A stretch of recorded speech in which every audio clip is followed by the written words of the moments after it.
Try somebody with a level 6 skill up of the Sans Eclipse and get that extra burst damage. But in general, you're looking to just lane well. You're looking to last hit well. You're won yet, at least in the BTS series. I feel like we've seen it now 3 times, and every game it unfortunately did not come out with the win. So yeah, seems accurate. Skylark actually going to be taking a lot of damage here. He's going to have to take the long road home. Tang going up while he can. I don't think that's the kill, but that is a lot of annoyance. And at that point, you almost go back to the well, right? I mean, he's going to have to skill now. Nah. Hey, he does skill. Bamboe's dead. Skylark gets first blood. That worked? Okay. Much he's able to benefit from that early skirmish, as it is going to be Bamboe rotating back up on that Pudge. You're looking to make him pay. He feels pretty good being up and ahead here, dancing around with Bone 7 and Fluff, but eventually Bamboe will make his way into the lane, and just when he thinks that things are going to be going gracefully for him, hello, I'm Pudge!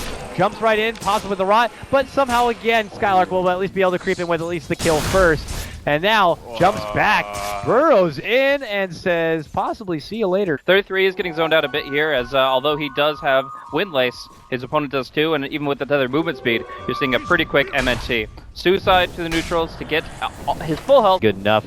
Now maybe next time is unfortunately stuck with no mana. He's trying to go for the self-deny, but look who's waiting over his shoulder. Gotcha! No deny for you, sir. Quick ping after, and all the craziness that's been happening elsewhere in the world we haven't been able to kind of talk too much about. Sing Sing in his mid lane tiny matchup taking on Madara on the Faceless Void in a melee battle. Sing Sing is winning the CS game. Oh, he was winning the CS game, but it comes up. But okay, the 1 second to look away from that top lane. They are going to be able to get the connection. Popping his Shadow Poison at many rings. All right, Tidehunter casually walks into the lane. They know that they have Bamboe by his side, so just as fast as he moves in, they might have to kind of reposition a bit. But now Wisp tethers on forward, pulls out the spirits here. Can 3-3 do something to help out his Bamboe brother? Oh boy. Might not be happening here. That's 4 stacks. There's the Astral. Send him to the Shadow Realm. He gets a hook off there at the end, but he is gone. See you later, Bamboe, and the game is going to be even up 3-3. All right, they're on a mission here, knowing that 3-3 is going to be kind of farming this side camp. They make the maneuver to head on in. Can the support duo get 3-3 down? They can do a lot of work here, but essentially just force them all the way back and away. Oh my god, they got him real low. Oh, poison from the high ground, just off the mark. Will force out Bone 7 rotation with a Blade Fury. It is going to be him stepping away and teeping right back out, and seem like they are going to be able to get that chance. I wonder if that's the main incentive, the kill potential with those particular heroes, or if they actually are changing their priorities to help Fluff. But as you can see, top Fluff is not getting any help here as they make their 3-man movement up top, and they will be able to finish them off after the disruption. Yep. So See you later. Normally Fluff is a sacrificial support, so normally he actually is the one that gets the least out of the lanes. Now they're... Member plus Death Ward I get is pretty sweet, but yeah, everyone else is still lacking a little bit in the level department. I mean, even Bamboe just at a ripe little level 3. Bone 7 thinks about a commitment behind the tower, but it's going to be forced to Blade Fury back it away, but that's when Madara pops out the Chrono now, and they're going to be able to get that sweet finish, taking out the Jug. Bamboe, though, still caught in that awkward position, will be going down next, and it turns into a clean 2 for Round, but maybe next time is taking a very defensive posture behind this tower. Now Madara is going to be joined him by his side. Okay, he eats a lot of damage. Bamboe looking to go in for the finish here. At that same moment, Omni breaks out. They are going to get that finish on to maybe next time. Up at the top lane, Bone 7 thinking about making his move. I don't know. Unfortunately, kind of what we've been seeing with a lot of the Pudge games. I'm not saying that it is Pudge, but it feels like whenever the Pudge is on the team, you know that they want to kind of make an early impact and make a lot of ganks, as they do get the kill.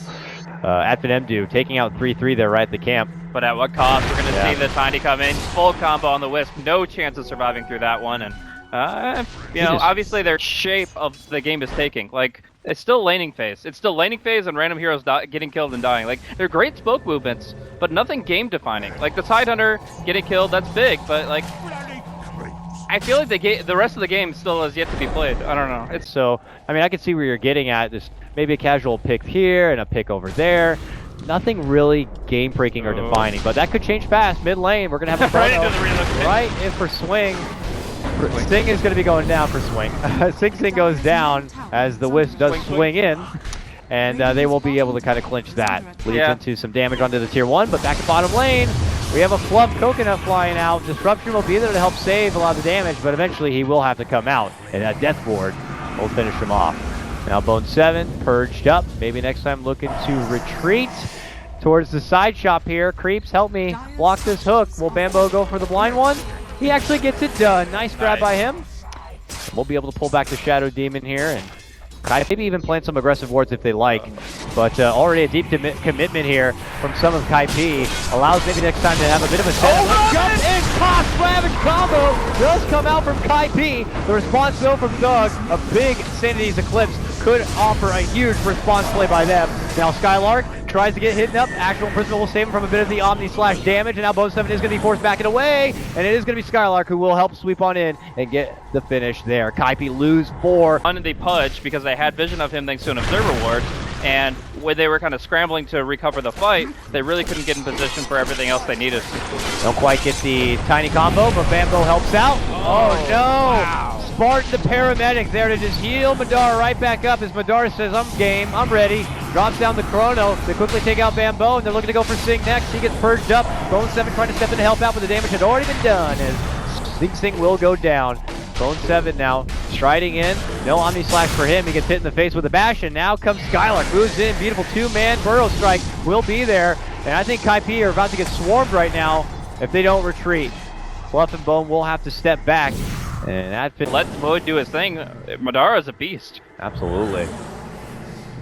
We don't get to see Spartan even play a whole lot of Wisp, but now here he goes with company all the way up to the top lane. And they try to go for Bone, and it looks like they will be able to prison him up. No TP for you, sir.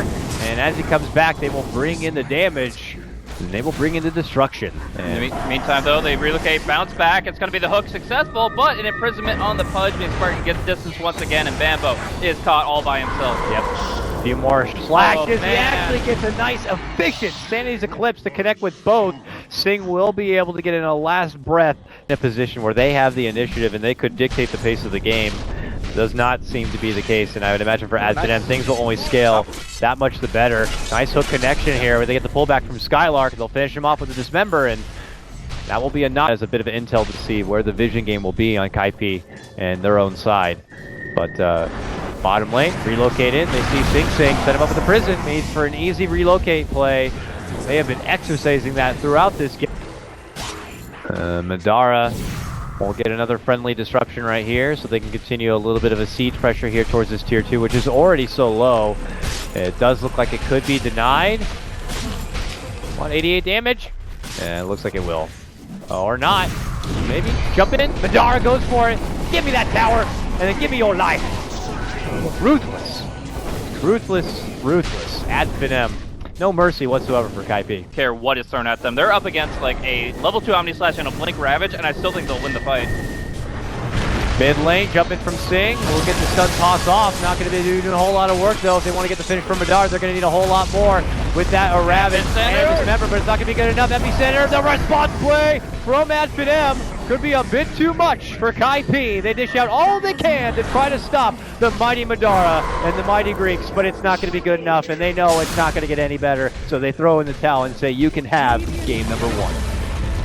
Just didn't really get what they wanted to accomplish in the early laning stage. That seemed maybe is what was so off-putting about it, is that the Pudge was kind of getting a freebie here or there, but in the end not accomplishing what he needed to. As far as Bamboe goes, the Tide probably had one of the worst Tide games I've ever seen, just getting zoned out heavily. Like I said, there's an interesting interaction between Shadow Poison and Kraken Shell where at certain HP thresholds, that Tide is actually unkillable by Shadow Demon, but they found a way to hit those